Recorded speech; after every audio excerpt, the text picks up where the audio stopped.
Well, we'll go ahead and get started because yet this is more understanding of frameworks and applications and things. So has anybody ever heard of NAAEE? Okay. So if you haven't, it stands for North American Association of Environmental Educators. And it's the national network for informal education leaders and coordinators, facilitators, and basically curriculum development as well falls into that now. So the purpose of what we have and what we're going to be talking about today for the guidelines of excellence is basically summed up in this system. It's a way in which environmental education can be made to make sense for the formal educator, because of the main emphasis is being pushed of incorporating environmental education as an application of language arts and mathematics, as well as a guideline for itself, and including environmental education in the science curriculum. So, of course, we had to come up with standards for that so that we could have some sort of quality control effort.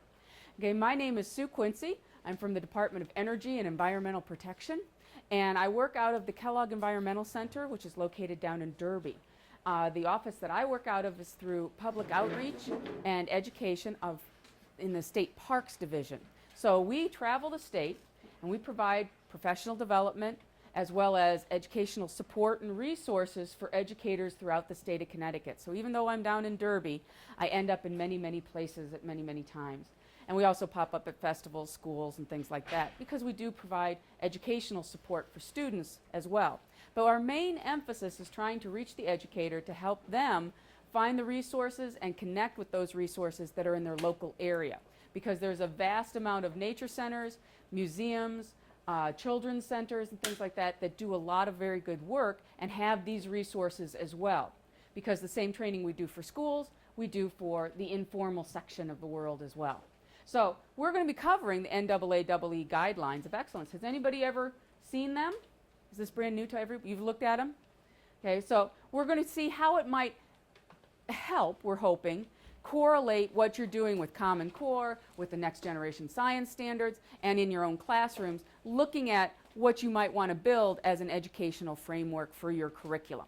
So this is how we're going to try and help you by giving you many, many worksheets and many more jargons, okay? So we're going to get started. I'm going to have to advance myself here. I would love for you to do that. Now I follow the 10-20-30 rule of PowerPoints. Have you ever heard of the 10-20-30 rule? 10 slides, 20 minutes, and no smaller than 30 font. So that is the general rule, because we're going to be breaking up and working on some sections as well so that we can see how some of the key components apply in your classroom and how you can work some of these materials yourself. And a lot of this is going to take a lot of review on your own. We're going to start off with that we had developed in 1999 the Guidelines of Excellence, and that's actually a series of guidelines, and you have in your possession, you have the latest version, this is an older version of the guidelines for K through 12. And we're going to be working with this material as well as the Guidelines of Excellence for review of materials. Because these are the two main components that a teacher would use when trying to build a quality environmental education program in their classroom. So those are the materials that we're going to focus on, and you've been handed those materials to have in hard copy. Just letting you know, there are other books as well. There's Guidelines of Excellence for developing professional development and teachers, formal education, and also informal education. So there's a series that is developed, and it is located on the NAAEE Guidelines of Excellence website. You can download them all for free. If you want them in hard copy, then you have to pay for them. But they are all free. There are also some additional materials that have been put on the Blackboard for your use, but is also located on the NAAEE website. That is a workbook we're going to make some reference to, and I have some copies for that, as well as some new correlations that takes environmental education, the Guidelines of Excellence, and correlates it with Common Core, as well as with language arts. So it's pretty much trying to make those connections for you. You don't have to sit down with 14 copies in front of you and try and build your own matrix of how this all fits together. So those are available, and we've transferred them onto the Blackboard so that you can easily find them. But the Guidelines of Excellence is what started all this in 1999 with NAAEE, in which they tried to make it easier for teachers to understand what is important and how a quality program in environmental education is produced, and then how to incorporate that into the classroom. That started with the whole process of looking at standards, and people started to have standards in the testing and things. So we wanted to try and highlight how environmental education augments what you're currently doing. It doesn't add on another subject area. So that's how it all started out, as to how we could make this language suit the formal sector's language. Then what came out of that was Connecticut, or actually the Environmental Literacy Plan. Has everybody seen our Environmental Literacy Plan? If you haven't, you have a copy now, so you can say yes. Okay. This was developed, we're coming up on its 5th year, so 2015 will be 5 years in which it's been developed. And this was came out as all states were trying to develop a literacy plan for their state. 5 years ago was the first time in which we had to address that issue, and it was started with NAAEE as well as with Environmental Protection Agency, and the potential of funding for environmental education programs and professional development. So there was a movement, and there is still a bill in legislation, it's going to be reintroduced again, in which funding or specifics can be identified and preserved for environmental education professional development for classroom teachers. And that goes through higher education service units as well as Department of Educations. So that funding is not identified in an amount anymore. It's a nebulous amount, which hopefully will make it more palatable. But it is still in there as a clause. The only way you could apply, states could apply for this grant, potential grant, or potential funding, is if they had a state literacy plan in place, which started all the states starting to develop, well, what is environmental literacy, and how are we going to quantify it, and how are we going to develop it? And so Connecticut developed their plan. We changed it a little bit from what is the normal plan for many states, and we made it a little unique because our guidelines, or our plan, specifically looks at trying to develop an environmentally literate citizen. So we look at the lifelong learning application, not just a K through 12 application. So it's K through 16 and adults. Because we have identified when we started writing this and trying to figure out what it would look like, that environmental literacy means you have to provide programs for everybody, not just starting with the kindergarten grade, because we are trying to start in the middle sometimes. So if you go to page 4 in your plan, at the top it explains what is environmental literacy, and those 3 bullet points is what we centered our frame around. Is that's what we want to have, and we want to have developed as adults. So starting with school-age children, we want to see this emerge into an adult who can make a lifelong decision, be an informed consumer and an informed voter, and figure out how they're going to make some of these solutions to some of the large questions that really have no answers that are coming up, that we're facing. So this plan identifies some of that history and looks at some of the ways in which we want to address it. Then we're going to go to our key partners on page 7, because this is where our plan took a turn for a whole different structure so that we could make that citizen. We divided it into, of course, 3 pillars. I would like to say we had 3 pillars before Greenleaf had 3 pillars. Okay, so the pillar concept came out of environmental literacy. And our 3 areas that we want to focus is that we have standards and we have goals that have been established in the state for environmental partners, education partners, looking in school systems as well as informal sections, community groups, because we identified that there are lots of religious groups, there are learning groups, there are community organizations, there's libraries, all providing environmental education access and trying to coordinate as well. So we have to try and target those people. And then, of course, the government agencies and groups that are making policy and decision making all have to be speaking the same language, because when we looked at education, and you see what's happening in education, of course, of recent, when budgets are cut, it's the educational components that are cut. So if we improve our education, if we show that it has an important connection to your community and to the government, that all 3 of these things can work together, then you can hopefully support and increase the educational capacity of centers and schools. So that was the whole overall goal, is to try and look at these three sectors, how they can work together to support education itself in the classroom. Not just a teacher and a school district working on their own, but the community needs to be involved as well. So then the plan goes on to identify the specific goals for all of these things. All plans needed to address these 6 areas in order to be an acceptable plan for a state.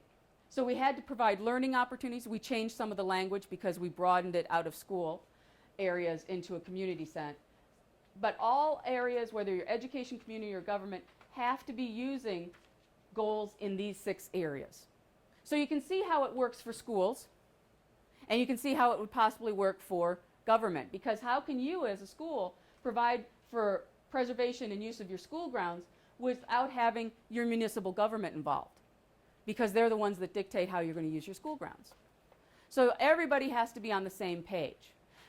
So when you're looking through the plan, the whole plan itself, there are pages of the specific measurable goals and objectives that we would like you to implement in your schools or look at. You don't have to do them all. The idea is key in on what you'd like to achieve, and then you can have this as backup saying this is the reason why we want to do this, because it's part of the state plan. It is also written in the language of grants. So when you're applying for a grant, referring back to the fact that your school, your government, or your community group is incorporating this project as part of implementation of our state plan, it adds credence that you are following a mechanism for design and growth. It also uses the language in which you want to measure outcomes and things. So that is set up for all areas under the 3 pillars. I'm going to ask you to turn to the appendices, B, which is on page,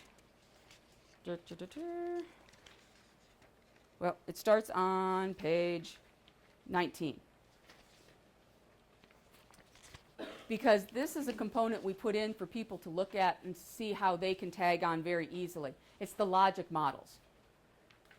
Each pillar has its logic model of implementation for these areas. So it's a short-term, long-term, or medium-term and long-term goal. And that is what uses the language in which you'll find in the grants. They want to know what are your outcomes, what are your inputs. So it has that language already laid out for you so you can use those tactics in which you would like to add that support your project. Okay, so that is the plan itself and how you're going to be reading through it. To help you get a real quick glance or to show to other people, I gave you the executive 4-page summary as well. So you should have a small packet that just has 2 pages front and back stapled together. And that summarizes briefly the 3, exactly, the color one. Because you can do 4 pages in color, you cannot do 30 pages in color. But that gives you a brief summation of these areas, some of the goals that are highlighted under those areas for each of the partners, and defines what we're trying to achieve. So you can bring that back to whomever in your school is your decision maker, or to your green team. Because in your Green Leaf program, and now we have the Green Leaf schools, which kind of spun out of the environmental literacy plan. At the federal level, when they were working on the environmental literacy plans and they saw that it's kind of stalemated for a while, they didn't want the momentum to stop. Because states now had these plans, but we didn't have the funding and the granting and the projects in place. So they designed the Green School or the Green Ribbons project in order to support the use of your environmental literacy plan. So hopefully at your schools, you now can look at your plan, you can implement it strategically in your Green Leaf program and how you're developing. Have your schools all done a self-assessment? The assessment? Well, we ask that you do, because that's a nice way to get a baseline of what you're working on and what you want to work on to grow. Because we have the levels in Greenleaf. And Greenleaf wants to help you progress in that. One of the things that you will be asked is, have you implemented parts of the literacy plan for Connecticut, and have you implemented the guidelines of excellence? Those will give you points on your self-assessment. That is also what they're looking for when we apply them to the federal level. They want to know which schools have been working with that. So that's one way in which you can develop and start to see how what you're doing in the classroom can then become part of the larger sense of what you're doing in your community. And your community can now come in and support you, so you can target those specific sites. So after we've looked at these things and briefly introduced our literacy plan concept, we'll get right into the Guidelines of Excellence. Guidelines of Excellence has 4 strands. And when we look quickly through the book, you just want to thumb through, it basically breaks it down in 4th, 8th, and 12th grade. Now, have you heard the 4th, 8th, and 12th grade series and system before? When does that come into play? 4, 8. 4, 8, 12. NGSS is 4, 8, 12. No, Yeah. Is that right? Yeah, exactly. Because NGSS was used and worked with NAAEE as well. They were on part of that. So right off, your grading and your assessment timelines match up. So it looks at what should a 4th grader know by the time they're done with 4th grader for that test about environmental education. Where should the knowledge base be for an 8th grader, and then what should we be doing for the 12th grades? So you can make it age appropriate and it spirals off of the different grade levels. So you, Susan, is NGSS, or the frameworks for NGSS, they've got elementary subdivided into 2 and 5. right. So I know that the document that I'm sure you're going to show us next with the, or soon, with the cross correlation. Yes, I have. I was looking at that to prepare for something last week and was trying to figure out what to print off for the 5th grade teachers. And which is the only reason that I knew it, but it's certainly the same general idea. You're talking about, what if I have it here? Yeah, this document. Yeah, that's This it. big thing. Yeah. Another thing you did not get a copy of. This is the, The website. it is, and it's on your blackboard as well. This is linked onto your blackboard. This is the environmental literacy and the next generation science standards. So it has taken the framework and it correlates it with next generation. So here's the standard by grade level, and this correlates the Guidelines of Excellence with it. And that's on the website. Yes, and it's on your on the Blackboard site as well. Or so I hope. Okay. Yes, you can get either way. You can download it directly. I pulled it off last Yeah. week in getting ready for the PD I was doing last week. Okay, so it's So they're doing a lot of that work for everyone. So you don't have to get all of these documents and laid out. But when we're looking at how the guidelines were originally structured, they stay with their same structure of 4th, 8th, and 12th, which is where most testing falls. So that's how they kind of try and match it up with the assessments that are going on in school systems. All of those age levels and grade levels are going to be using these same 4 strands. So these are the ways in which we would like to see, these are the 4 key areas that we would like to see environmental education developed and addressed in schools. So at all areas, we are going to either do questioning and analyzing. They want to know knowledge of process and systems, skill of understanding and addressing environmental issues, and personal and civic responsibility. Very similar to your cross-cutting themes. So they line up quite easily. So if you turn into your guide, which is your brown book, on page 4, it has a quick summary of how you're going to be teaching with the guidelines. The key component for this is that environmental education and the guidelines have zoned in as that the learner is an active participant. It's not just a teacher-driven or a curriculum-driven process. We want the student to be engaged and directing, which is very important and aligns again with critical thinking and with investigation skills. So you want the students to have some sort of responsibility in the knowledge that they're gaining, and you want them to come up and use some of these activities, especially when you get into the personal and civic responsibility, which falls right in with your green leaf projects that you want your students to get to. So these things are all kind of using the same basis of development and the same languages, the same concepts. How you're going to use this book is then outlined very quickly on page 6. This is a quick summary of what's under each one of the strands. They're subdivided just like the standards are subdivided. So if we look at strand 2, we have knowledge of the environmental process and systems. Strand 2.1 is the earth as a physical system. 2.2, the living, it's page 6. Oh, I have the older version, sorry. Page 5, the living environment, and 2.3, humans and so they have those same areas of science that they're looking at. And then as you move on, which is your page 7, my page 8, if you have the old copy, this gives you an idea, a schematic of how all of this is written out for you. Okay, so they have the addressed strands, but they also have at the sidebars the connection with other disciplinary strands and the benchmarks and frameworks. So the framework, you have the large copy of the book there, the frameworks book, it refers to those pages as well and to those other areas for social studies, for arts, for music. But this is really, this book addresses science. What are those pages from? This book? No, it's actually from the book you have here, Oh, from this? Framework for K-12 Education. Wait, so is that, I'm sorry, I just missed that. What you were talking about where it says English Language Arts 38, 39, that's in Yes. NGSS book, that's what it's referring to? Yes, Okay, thank you. the national framework.